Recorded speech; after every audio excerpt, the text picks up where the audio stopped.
Welcome back to study literature. ഇന്ന് ഈ വീഡിയോയിലൂടെ ഡിസ്കസ് ചെയ്യാമെന്നുള്ള ചാപ്റ്റർ എന്നുള്ളത് ക്രോസിംഗ് ദ ബോർഡേഴ്സിലെ the days of honour and humiliation by Nitya Chaitanya Yati എന്ന ചാപ്റ്ററാണ്. അപ്പോൾ ആദ്യമായിട്ടാണ് എൻ്റെ ചാനൽ കാണുന്നതെങ്കിൽ ആദ്യം തന്നെ ഒന്ന് സബ്സ്ക്രൈബ് ചെയ്യുക. അപ്പോൾ ഈ ഒരു ചാപ്റ്ററിൽ എന്തൊക്കെ കാര്യങ്ങളാണ് പറയുന്നത് നമുക്ക് നോക്കാം. The days of honour and humiliation Nitya നിത്യ ചൈതന്യ യതിയുടെ ഓട്ടോബയോഗ്രഫിക്കൽ റിഫ്ലക്ഷനാണ്. അദ്ദേഹം എന്നുള്ളത് ഫിലോസഫറും അതുപോലെ തന്നെ സ്പിരിച്വൽ തിങ്കറാണ്. ഈ ഒരു നറേറ്റീവ് എക്സ്പ്ലോർ ചെയ്യുന്നുള്ളത് അദ്ദേഹത്തിൻ്റെ ഏർലി ലൈഫ് എക്സ്പീരിയൻസ് ആണ്. എസ്പെഷ്യലി അദ്ദേഹത്തിൻ്റെ റിജിഡ് അതുപോലെ തന്നെ ക്രൂവൽ സ്ട്രക്ചേഴ്സ് ഓഫ് ദ സിസ്റ്റത്തിലൂടെ കാസ്റ്റ് സിസ്റ്റത്തിലൂടെയുള്ള ജേണി, ഇതൊക്കെയാണ് ഈ ഒരു നറേറ്റീവിൽ എക്സ്പ്ലോർ ചെയ്യുന്നുള്ള കാര്യം എന്നുള്ളത്.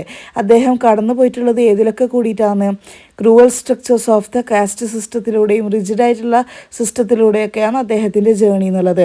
അതുപോലെ തന്നെ അദ്ദേഹം ഫേസ് ചെയ്തിട്ടുള്ള humiliation because of his background, ഇതൊക്കെയാണ് ഈ ഒരു നറേറ്റീവിൽ എക്സ്പ്ലോർ ചെയ്തിട്ടുള്ള കാര്യങ്ങൾ എന്നുള്ളത്. ഈ ഒരു സ്റ്റോറിയിൽ റിഫ്ലക്റ്റ് ചെയ്യുന്നുള്ളത് ഹ്യൂമൻ ലൈഫിൻ്റെ ഡുവാലിറ്റിയാണ്. ഏതൊക്കെയാണ് ആ ഒരു ഡുവാലിറ്റി എന്നുള്ളത്?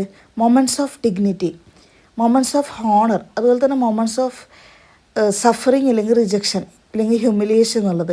ഈ ഒരു രണ്ട് ഡുവാലിറ്റിയാണ് ഹ്യൂമൻ ലൈഫിലുള്ളത് ഈ ഒരു സ്റ്റോറിയിലൂടെ റിഫ്ലക്റ്റ് ചെയ്യുന്നുള്ളത്. ഏതൊക്കെയാണ്? ഡിഗ്നിറ്റി ഇല്ലെങ്കിൽ ഹോണർ ആയിട്ടുള്ള മൊമെൻറ്റ്സ്, ഇല്ലെങ്കിൽ സഫറിങ് ഇല്ലെങ്കിൽ റിജക്ഷൻ, ഹ്യൂമിലിയേഷൻ ആയിട്ടുള്ള മൊമെൻറ്റ്സ്.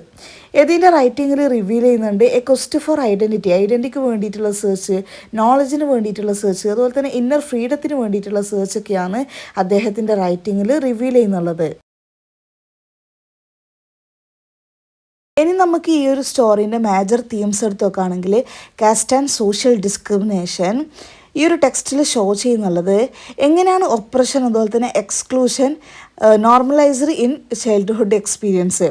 ചൈൽഡ്ഹുഡ് എക്സ്പീരിയൻസിൽ നോർമലൈസർ ആവുന്നത് എങ്ങനെയാണ് ഈ ഒരു ഒപ്രഷനും എക്സ്ക്ലൂഷനും എന്നാണ് ഈ ഒരു ടെക്സ്റ്റിൽ ഷോ ചെയ്യുന്നുള്ളത്. അതുപോലെ തന്നെ ഓതർ ഡിസ്ക്രൈബ് ചെയ്യുന്നുള്ളത് the humiliation faced in schools and public spaces due to his cast.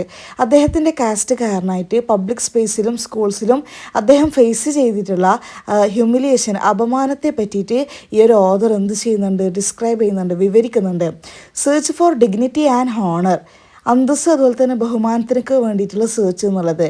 ഡെസ്പേറ്റ് suffering ഉണ്ടായിരുന്നിട്ട് കൂടി there is A deep inner struggle, അവിടെ ഒരു ഡീപ്പ് ഇന്നർ സ്ട്രഗിൾ നമുക്ക് കാണാൻ പറ്റും. എന്തിനു വേണ്ടിയിട്ട്? To retain dignity, self respect and humanity, അന്തസ്സും സെൽഫ് റെസ്പെക്റ്റും അതുപോലെ തന്നെ ഹ്യൂമാനിറ്റിയൊക്കെ റീറ്റെയിൻ ചെയ്യാൻ, നിലനിർത്താൻ വേണ്ടിയിട്ടുള്ള ഒരു ഡീപ്പ് ഇന്നർ സ്ട്രഗിള് അവിടെ ഉണ്ടായിരുന്നു, അദ്ദേഹത്തിനുണ്ടായിരുന്നു.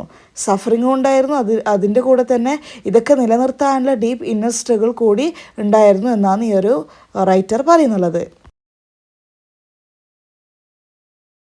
ഇനി നെക്സ്റ്റ് തീം എന്നുള്ളത് spiritual awakening and resistance. Spiritual ഉണർവ് അതുപോലെ തന്നെ റെസിസ്റ്റൻസ്, പ്രതിരോധമാണ് നെക്സ്റ്റ് പറയുന്നുള്ള തീം എന്നുള്ളത്. അദ്ദേഹത്തിൻ്റെ ഹ്യൂമിലിയേഷൻ എന്തിന് കാരണമാവുന്നുണ്ട്? സ്പിരിച്വൽ എൻക്വയറി അതുപോലെ തന്നെ പേഴ്സണൽ സ്ട്രെങ്ത്തിൻ്റെ ഫൗണ്ടേഷന് കാരണമാവുന്നുണ്ട്. ഇനി ചൈൽഡ്ഹുഡ് ആൻഡ് മെമ്മറി എന്നുള്ളതാണ് മറ്റൊരു തീം എന്നുള്ളത്. Memories are not romanticised, they are real and emotionally charged എന്നാണ് ഈ ഒരു റൈറ്റർ പറയുന്നുള്ളത്. അതുപോലെ തന്നെ പവർ ഓഫ് മെമ്മറി എന്നുള്ളത്, ആ ഒരു മെമ്മറീൻ്റെ പവർ എന്നുള്ളത് ഷേപ്പ് ചെയ്യുന്നുള്ളത് എന്തൊക്കെയാണ്? ഐഡൻറ്റിറ്റി ആൻഡ് വേൾഡ് വ്യൂ, ഐഡൻറ്റിറ്റിയും അതുപോലെ തന്നെ വേൾഡ് വ്യൂ ഒക്കെയാണ് ഈ ഒരു മെമ്മറി ഷേപ്പ് ചെയ്യുന്നത്, മെമ്മറീൻ്റെ പവർ ഷേപ്പ് ചെയ്യുന്നുള്ള കാര്യങ്ങൾ എന്നുള്ളത്. ഇനി നെക്സ്റ്റ് തീം എന്നുള്ളത് എഡ്യൂക്കേഷൻ ആൻഡ് ഇനീക്വാലിറ്റി. സ്കൂളിൽ എക്സ്പീരിയൻസ് ചെയ്തിട്ടുള്ളത് റിഫ്ലക്റ്റ് ചെയ്യുന്നുള്ളത് എങ്ങനെയാണ് നോളജും എഡ്യൂക്കേഷനും കാസ്റ്റ് ഹൈറാർക്കീസ് ഇൻഫ്ലുവൻസ് ചെയ്യുന്നുള്ളത് എന്നാണ് സ്കൂളിലുള്ള ആ ഒരു എക്സ്പീരിയൻസ് റിഫ്ലക്റ്റ് ചെയ്യുന്നുള്ളത്. ടീച്ചേഴ്സും ക്ലാസ്മേറ്റ്സും എന്നുള്ളത് become symbols of both hope and cruelty. Teachers ആയിക്കോട്ടെ ക്ലാസ്മേറ്റ്സ് ആയിക്കോട്ടെ അവരൊക്കെ പ്രതീക്ഷയുടെയും അതുപോലെ തന്നെ ക്രൂരതയുടെയും സിമ്പിളായിട്ടാണ് മാറുന്നുള്ളത്.